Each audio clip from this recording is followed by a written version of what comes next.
በስመ አብ ወወልድ ወመንፈስ ቅዱስ አሃዱ አምላክ አሜን።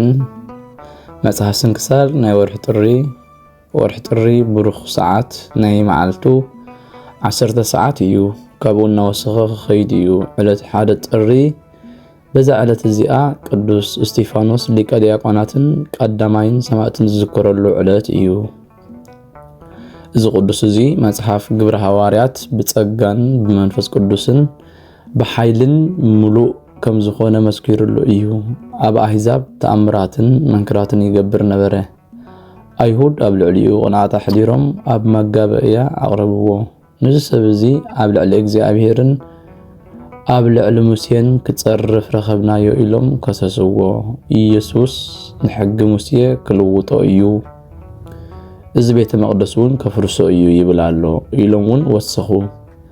እቶም ኣብቲ መጋበእያ ዝነበሩ ኩሎም ጠመትዎ እሞ እንሆ ገጹ ከም ገጽ መልአክ ኮይኑ ረኣይዎ። እዚ ብዛዕባኻ ዝበሃል ዘሎ ክሲ ሓቂ ድዩ በልዎ። ንሱ ከዓ እዚ ቅዱስ ብፍጹም ቃል መለሰሎም። ከምዚ ከዓ በሎም፣ ኣንቱም ኣቦታትናን ኣሕዋትናን ስምዑ። ኣምላኽ ክብሪ ንኣቦና አብርሃም ናብ ካራን ከይገዓዘ ከሎ ኣብ ማእኸል ኣፍላግ ሶርያ ከሎ ተገለጸሉ። ካብ ሃገርካን ካብ ኣዝማትካን ውፃእ እሞ ናብቲ ኣነ ዘርእየካ ሃገር ከዓ ንዓበሎ። ካብኡ ካብ ከለውዳውያን ወፂኡ ኣብ ካራን ተቐመጠ። ኣቦኡ ምስ ሞተ ከዓ ናብዛ ሕጂ ንስኻትኩም እትነብሩላ ዘለኹም ሃገር ኣግዓዞ። መሊሱ ከዓ ክግዘር ኣዘዞ። ካብኡ እግዚኣብሔር ብዛዕባ ልደት ይስሐቅ ብዛዕባ ያዕቆብን ደቁን ተዛረቦ። ንዮሴፍ ኣሕዋቱ ከም ሸጥዎ እኽሊ ክሽምቱ ናብ ግብፂ ከም ዝኸዱ ዮሴፍ ከዓ ንኣሕዋቱ ንሱ ሓዎም ከም ዝኾነ ገለጸሎም ኢሉ ኣዘንተወሎም። ቅዱስ እስጢፋኖስ ክሳብ ህንጸት ቤተ መቕደስ ተዛረቦም። ድሕዚ ቃሉ ዓው ኣቢሉ ኣንቱም ተረርቲ ክሳድ ዝንጓዓት ልቢ ንስኻትኩም ከም ኣቦታትኩም ኩሉ ግዜ ንመንፈስ ቅዱስ ትጻረርዎ ኣለኹም በሎም። ካብ ነቢያት ኣቦታትኩም ዘይሰገብዎም ዘይቀተልዎን መን እዩ? እቶም ብዛዕባ መምጻእ ትጻድቕ ሓቀኛ ዝነገርዎም ቀተልዎም። ንስኻትኩም እውን ንዕኡ ክሓትክምዎን ቀተልክምዎን። ንሱ ግና ካብ ሙታን ተንስአ። ነዚ ምስ ሰምዑ ኣብ ልዕሊኡ ኣስናኖም ሓርቆሙ ሓረቑ ድማ። ንሱ ግና እቲ ቅዱስ ሙሉእ ሃይማኖትን መንፈስ ቅዱስን ነበረ።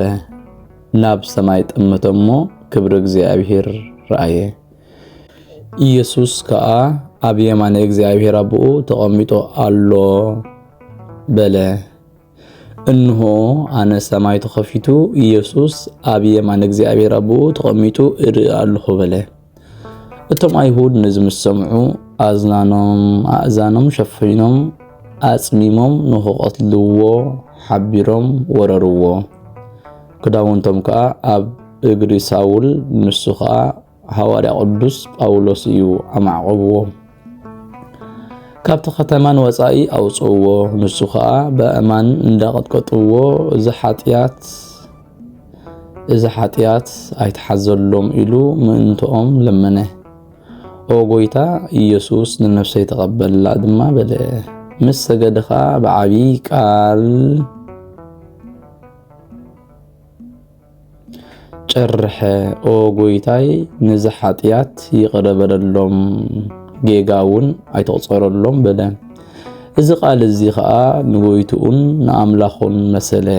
ከምዚ ኢሉ ድማ ኣዕረፈ። ጻድቃን ምእመናን ሰባት መፅኦም ድማ ንቅዱስ ስግኡ ወሲዶም ቀበርዎ። ዓብይ ብኽያት ከዓ በኺሉ። ቅድስቲ በረኸቱ ከዓ ምሳና ትኹን ንዘለዓለም ዓለም ኣሜን። ሰላም በልዎ እስመ ለክሙ ተውህበ እስጢፋኖስ በዓሎ ከመ ትግበሩ ካይበ በዛቲ ዕለት እለ ጸሓፋ ሐሰበ ቦ ዘይቤ ባቲ ሰከበ ወቦ ዘይቤ ኣጽሙ ተረክበ። ሰላም በልዎ ነቲ ንዓኻትኩም ዝተዋህበ ንእስጢፋኖስ በዓሉ ከም ትገብሩ ካይበ ደጊምኩም በዛዕለት እዚኣ ዝፀሓፎ ሓሳብ ቁፅሪ ገሊኡ ዝብል ባኣ ሰኸበ ሞተ ገሊኡ እውን ይብል ዓጽሙ ተረኽበ በእንተ ዝንቱ ህብስተ ስጋ ከዝስርጋዊሁ መስቀል ወበእንተ ደምከ ክቡር ቤዛ ኃጥኣን እምሃውል ኢየሱስ ክርስቶስ ዘእስጢፋኖስ አክሊል አዕርፍ ነፍሶሙ ለአግብርቲከ በምህረት ወሳይል ምእንትዚ ህብስተ ስጋኻ ስልማቱ መስቀል ምእንቲ ክቡር ደምካ እውን በጀ ኃጥኣን ካብ ጥፍኣት ካብ ሓውል ኢየሱስ ክርስቶስ ናይ እስጢፋኖስ አክሊል ነፍሱ አዕርፍ ኣብ የማናይ ቦታ ጽዱል ንኣ ኩሎም ኣገልገልተኻ ድማ ብምሕረት ወሳይል በዛ ዕለት እዚኣ ቅዱስ ሎንዲዮስ ሰማዕትነት ተቐበለ እዚ ቅዱስ እዚ ብዘመነ መክሲሚያኖስ ንጉስ ከሓዲ ኣብ ሃገረ ሶርያ ነበረ ንሱ ተጋዳላይ ከም ዝኾነ ንእግዚአብሔር እውን ከም ዘምልኾ መሰምዐ ልኡኻት ሰዲዱ ናብኡ አምጾ ብዙሕ ገንዘብ ቀረበሉ እሞ ኣምልኾ እግዚአብሔር ሓዲጉ ንኣማልኽቱ ከምልኽ ክሓባብሎ ድማ ጀመረ እዚ ቅዱስ ግና ኣብ ልዕሊኡ ተሳለቐ ንሃብቱ ኾነ ክብሩ ኣቃለሎ እቲ ቅፅዓቱ ንዕቑ ድማ ንርኹሳት ኣማልኽቱ ረግሞም ሽዑ ንጉስ ኣጸቢቑ ተቆጠዐ ኣብ መንኮርኮር አንክሊል ክሰቕልዎ ድማ ኣዘዘ ኣብኡ ድማ ዓቢ ስቃይ ከሳቅይዎ ወሰድዎ ከምቲ ንጉስ ዝኣዘዞ ድማ ገበርዎ ጎይታና ከዓ ብዘይገረ ጉድለት ጥዑይ ገይሩ ኣተንስኦ ካብኡ ብገመድ በትሪ ገይሮም ከሃርምዎ ቅብዕን ስቡሕን ኣብ ዓቢ ጻሕሊ ኣፍሊሖም ንቅዱስ ለወንዲዮስ ኣብኡ ከእትውዎ ኣዘዘ እዚ ኩሉ መቕጻዕቲ ኣብ ልዕሊ ፈጸምዎ ጎይታናን ኣምላኽናን መድሓኒናን ኢየሱስ ክርስቶስ ከዓ ምስጋና ንዑ ይኹኖ የጸናንዖ ይዕግሶን ድማ ነበረ ብዘይገለ ጉድለት ከዓ ጥዑይ ገይሩ የተንስኦ ነበረ ብምስቃዩ ምስተኸሙ ርእሱ ብሰይፍ ክቆርጽዎ ኣዘዘ ተሰይፉ ድማ ኣክሊል ሰማዕትነት ናይ መንግስተ ሰማያት ተቐበለ ካብ ስጋው ከዓ ብዙሕ ተኣምራትን መንክራትን ተረኣየ ኣብ ኩሉ ሃገረ ሶርያ ዜንኡ ተሰምዐ ኣብያተ ክርስቲያናትን ገዳማትን ሃነጹሉ ቅዱስ ሳዊሮስ ሊቀ ጳጳስ ናይ ሃገረ አንጾኪያ ህፃን ኩሎ ኣብ ሓንቲ ካብ ኣድባራት ቅዱስ ለወንዲዮስ ተጠምቀ ቅድስት በረኸቱ ምሳና ትኹን ንዘለዓለም ዓለም አሜን ሰላም ለለወንዲዮስ ሰማዕት ልደቱ ለቃል በአብትራ ሐጺን ዝቡጥ በወንኩራኩር ስቁል እንድህረ ተመትረት ርእሱ በመጥባይት ስሁል እምኔታቲሁ በውስጥ ሃቲ መርጡል ጥምቀተ ክርስትና ተጠምቀ ሳዊሮስ አዛል ሰላም ለለወንዲዮስ ምስክር ልደቱ ነቃል በባትራ ሐጺን ዝተቀጥቀጠ አብለለ እንክሊልውን ስቁል ርእሱ ምስተቆርጸ ብኻራ ስሑል ካብ አድባራቱ ኣብ ሓንቲ ምርጡል ቤተክርስቲያን ጥምቀተ ክርስትና ተጠምቀ ሳዊሮስ አዛር ጎበዝ በዛ ዕለት እዚኣ ቅዱስ መቃርስ ናይ እስክንድርያ ሊቀ ጳጳስ አዕረፈ ንሱ ቁጽሩ ካብቶም 69 ኣበው ሊቃነ ጳጳሳት እዩ بقدمي ዝነበረ አባ ሚካኤል ምስ ዓረፈ ኤጲስቆጶሳትን ሊቃውንትን ዓበይቲ ግብፅን ተኣኪቦም ኣብ ገዳም አስቄጥስ ደየቡ ኣብ ደብረ አባ መቃርስ ተቐሚጦም ድማ ንዛ ብርኽቲ ሽመት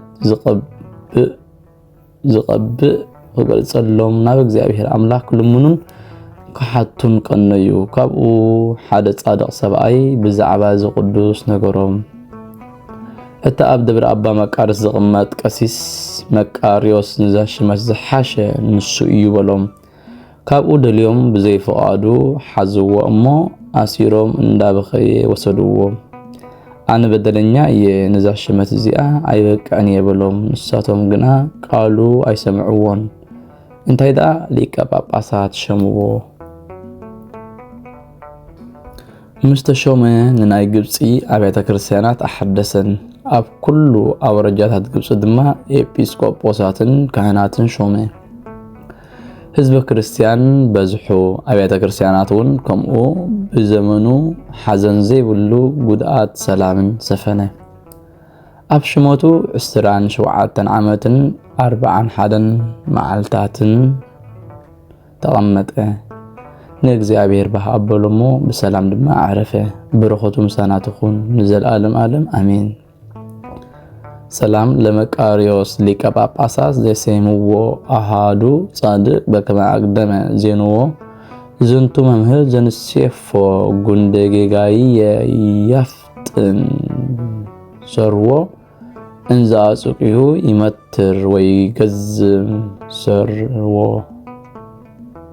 ሰላም ለመቃርዮስ ሊቀ ጳጳሳት ሸምዎ ሓደ ጻድቅ ሰብአይ አቀዲቡ ከም ዘዘንተዎ እዚ መምህር እዚ አነ ዝተስፈዎ ጉንድ በደለይ ቀልጢፉ ይምሐዎ ጨናፍሩ እንዳጸንጸለ እናበንቆሰውን ስርዎ ስሩ በዛ ዕለት እዚኣ ቅዱሳን ሰማዕታት አክሚም ተቀትሉ ዜንኦም ከምዚ እዩ ሓደ ሰብአይ ኣብ ሰብ ሃገር አክሚም መስፍን ነበረ ንሱ ብወርቅን ብውሩርን ሃብታም ነበረ ስሙ ከዓ አልሲዲማሊዮስ ይባሃል ክልተ ደቂ ወለደ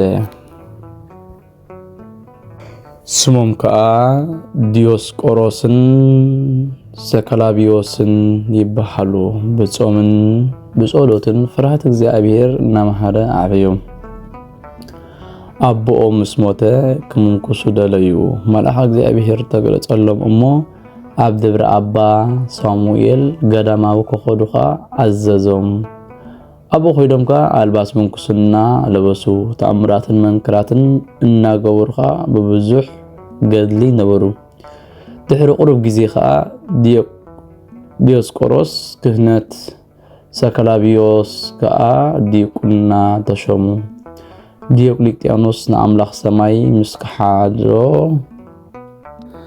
ንአርያኖስ ገዛኢ ንዞም ንአማልኽቲ ዘይስውኡ ክርስቲያን ቀተሎም ኢሉ አዘዞ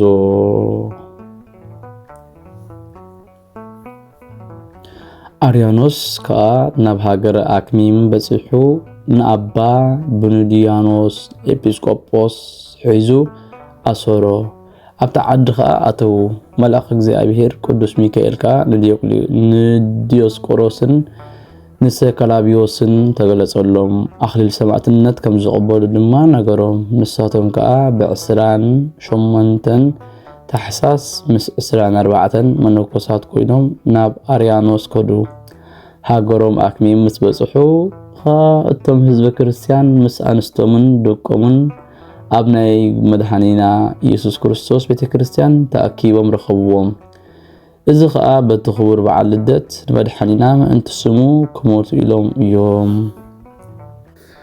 ንአባ ቡኑዲያኖስ ከዓ ምስኣቶም ኣተወ ንጽባሒቱ አባ ቡኑዲያኖስ ኤጲስቆጶስ ቅዳሴ ቀደሰ ኣብቲ አግዮስ ዝብል ጸሎት ምስ በጽሐ ቅዱሳን መላእኽቲ ቅዱስ ቅዱስ ቅዱስ እግዚአብሔር ጎይታ ሰራዊት ፍጹም ክብሪ ምስጋናኻ ሰማያትን ምድርን ሙሉእ እዩ ኢሎም አመስገኑ ሽዑ እቶም ቅዱሳን መድኃኒና ኣብ ታቦት ተቐሚጡ መላእኽቲ ከዓ ኣብ ዙርይኡ ቆይሞም መድኃኒና ነቲ ቁርባን አልዒሉ ኣብ ኢድ ካህን ክገብሮ እቲ ካህን ከዓ እቶም ተኣኪቦም ዘለዉ ከቕርቦም ረአይዎ አርያኖስ ከዓ ነዚ ሰሚዑ አጸቢቁ ተቆጠዐ ናብ ቤተ ክርስቲያን ኣትዩ ድማ ነቶም ክልተ መራሕቲ ዓዲ ሓዞም ስሞም ብሕዋፍ ውኒን እዩ እዚኦም አራእሶም ብሰይፍ ቆረጽዎም ብድሕሪኦም ዲያቆናትን ንፍቀ ዲያቆናትን መዘምራንን አገልገልቲ ቤተ ክርስቲያንን ቆልዑ ኮነ አንስቲ ወላ ሓደ ኣይትረፈን ደሞም ካብ አንቀጽ ቤተ ክርስቲያን ወጽዩ ክሳብ 20 እመት ዝኸውን ድማ ወሐዘ ካብኡ ድማ ንቡኑዲያኖስ ኤጲስቆጶስ ንዲዮስቆሮስ ንሰከላቢዮስን ኣሕዋት ነቶም ምስኦም ዘለውን ናብ አርያኖስ ገዛ ወሰድዎም ንሱ ከዓ ንኣማልኽቲ ክሰግዱ ኢሉ ኣቀባጥረሎም ምስ ኣበይዎ ከዓ ንዲዮቅልጥያኖስ ንሰከላቢዮስን ክወቕዕዎም ኣዘዘ። ኣዕጽምቶም ክሳብ ዝፈላለ ሃረምዎም። መልአኽ እግዚኣብሔርካ ተገሊጹ ኣሕወዮም። ናይ ገዛኢ ኣርያኖስ ዓበይቲ ሰበስልጣን ሰራዊቱ ኮርዮን ፊሊሞን ዝበሃሉ ንዝተኣምራት ዝምስራዩ ምስ 40 ዝኾኑ ምስኦም ዝነበሩ ወተሃደራት ብጎይታና ብኢየሱስ ክርስቶስ ኣመኑ። እትገዛእ ከዓ ናብ ሓዊ ክድርብይዎም ኣዘዘ። ብ30 ታሕሳስ ድማ ሰማዕትነቶም ፈጸሙ። ካብቶም ኣብኡ ዝነበሩ እኩባት ድማ ዝገደዶም ዘይብሎም ባዕሎም ኣብቲ ሓዊ ኣትዮም ሰማዕትነቶም ፈጸሙ። ካብኡ ብሓደ ጥሪ ዲዮስቆሮስ ሰከላቢዮስን ተኣሲሮም ከለዉ ቅዱስ ሚካኤል ተገለጸሎም። ሰማዕትነቶም ክፈጽሙ ከዓ ኣጸናኒዑ ኣዳልዎም። ንጽባሒቱ እትገዛኢ ብዛዕባ ጣዖት ምስጋድ ተዛረቦም። ምስ ኣበይዎ ከዓ ንቅዱስ ዲዮስቆሮስ ኣዒንቱ ከውጽውዎ ኣዘዘ። እቲ ቅዱስ ከዓ ኣዒንቱ ኣልዒሉ ናብ ቦትአን መለሶ። ከም ቀደሞም ከዓ ኮኑ። ሉኪዮስ ገዛኢ ንዝምስራየ ምስ ሰራዊቱ ብጎይታና ብኢየሱስ ክርስቶስ ኣመነ። ምስጋና ንዕኡ ይኹኖ። ኣብ ጉድጓድ ደርበይዎም እሞ ሰማዕትነቶም ፈጸሙ። ኣርያኖስ ገዛኢ ከዓ ነዞም ቅዱሳን ብሰይፍ ክቐትልዎም ኣዘዘ። ክጽልዩ ከለዉ ከዓ ጎይታና ተገለጸሎም። ኩሉ ስሞም ንዝጸውዐ መዘከርትኦም ንዝገብር መጽሓፍ ገድሎም ንዝጸሓፈ ምስ ማሕበር ጻድቃን ከም ዝቆጽሮ ኪዳን ኣተወሎም። ካብኡ ወተሃደራት ቀሪቦም ንቅዱስ ዲዮስቆሮስ ክሳዱ ቆረጽዎ። ንሰከላቢዮስ ከዓ ሕቁኡ ቆረጽዎ። እቶም 24 መነኮሳት ከዓ ካብ ርእሶም ክሳብ እግሮም ሰንጢቆዎም እሞ በዛ ዕለት እዚኣ ብሓደ ጥሪ ሰማዕትነቶም ፈጸሙ። ካብኡ ካብ ኣዝማዶም ዝኾነ ሳሙኤል ንስግኦም ገኒዙ ብስም ስሉስ ቅዱስ ኣብ ዝተቐደሰት ቅድስት ቤተ ክርስቲያን ቀበርዎም። እቶም ዝተቆትሉ ሰማዕታት ቁጽሮም 8140 እዩ። በረኸቶም ምሳና ትኹን ንዘለዓለም ዓለም ኣሜን። እቶም ትማሊ ማለት 30 ታሕሳስ ዝተቆትሉ ድማ ከምዚ እዩ። 3 ካህናት 140 ዲያቆናት 150 ንፍቀ ዲያቆናት 53 መዘምራን 80 ተኻናኸንቲ እቲ ቤተ ክርስቲያን 42 መሳፍንቲ 8990 ከዓ ህዝባውያን መራሕቶም ከዓ ልድያኖስ ታድሮስ ጳውሎስ ነበሩ። በረኸቶም ምሳና ይኹን ንዘለዓለም ዓለም አሜን። ሰላም ለዲዮስቆሮስ ወለሰከላቢዮስ አያዩ ምስለ ሰብአ አክሚም በስም እለመዊት አረዩ ሐራ አርያኖስ ለቃት ለተረሰዩ ለአሃዱ ርእሶ በመጥባይት አብአዩ ወማይኮሉ በሰይፍ ካልኦ ሌሌዩ። ሰላም ለዲዮስቆሮስ ንሰከላቢዮስ ውን ብጻዩ ምስ ሰብአ አክሚም በሰማዕትነት መይቶም ዝተማዕራረዩ ሰራዊት አርያኖስ ዕጡቃት ክቆትሉ ዝተሃንጠዩ ነተሓደ ርእሱ ብሰይፍ ቆረጽዎ ሳቆዩ እተሓደውን ከምኡ ብሰይፍ አካላቱ ፈላለዩ። ዘቅረብኮ ማህሌት አዘኻኺራ አይላፍ ካብቶም አዘውቲሮም ዘገልግልካ ኩሉ ግዜ ብዘይ ምዕራፍ እንዳኸንብብ ተቀበል ናይ ድኽነተይ መጽሓፍ ዝገበርካ ጎይታ ናይ ተመበለት በባኡኩፍ ከብዘእትዎ ሃብታማት ናይ ሃብቶም ተረፍ ነቢያት ቅዱሳን ሰማዕታት ጻድቃን ደናግል መነኮሳት ባርኾ ማሕበር ዘቅድስ ቤተክርስቲያን ካብ ዝዓብየ ሽማግለ ክሳብ ዝነኣሰ ህፃን ዝጽሓፎ ብመጽሓፍ ንዘጽሓፎም ብመድራስ ንዘንበቦ ንዝተርጎሞ ብልሳን ሐዲስ ንቃሉን ሰምዐ ብእዝነ መንፈስ በጸሎት አዲኡ ማርያም ዓራቂት ካብ ኩሉ ምባኣስ أحبيري محرنا يسوع كريستوس سلام نعاقتكم ጻድቃን ምስ ሰማይ ዘዕረፍኩም በዛሎ ማለት እዚኣ ንዓለም ዝሰነፍኩም ይኹን ንስኻትኩም ብኩሉ ትዕግስት ኣብ ቅድሚ ፈጣሪ ለምኑ ብኩሉ ሰዓት ብዘይ ከንስሕ ንዓና ከይወዘና ሞት ሰላም ንዓኻትኩም ናይ ዝዓለት እዚኣ ጻድቃን ኩልኹም ሰብኡትን ኣንስትን በብኣስማትኩም ቅዱሳን ሰማይን ምድርን ማሕበር ናይ ስላሴ ንስኹም ምእንቲ ማርያም ኣድዩ ዘኩርና ብጸሎትኩም ንኽትሕልወና ተማህጺና ኣለና ብናይ ክርስቶስ ደም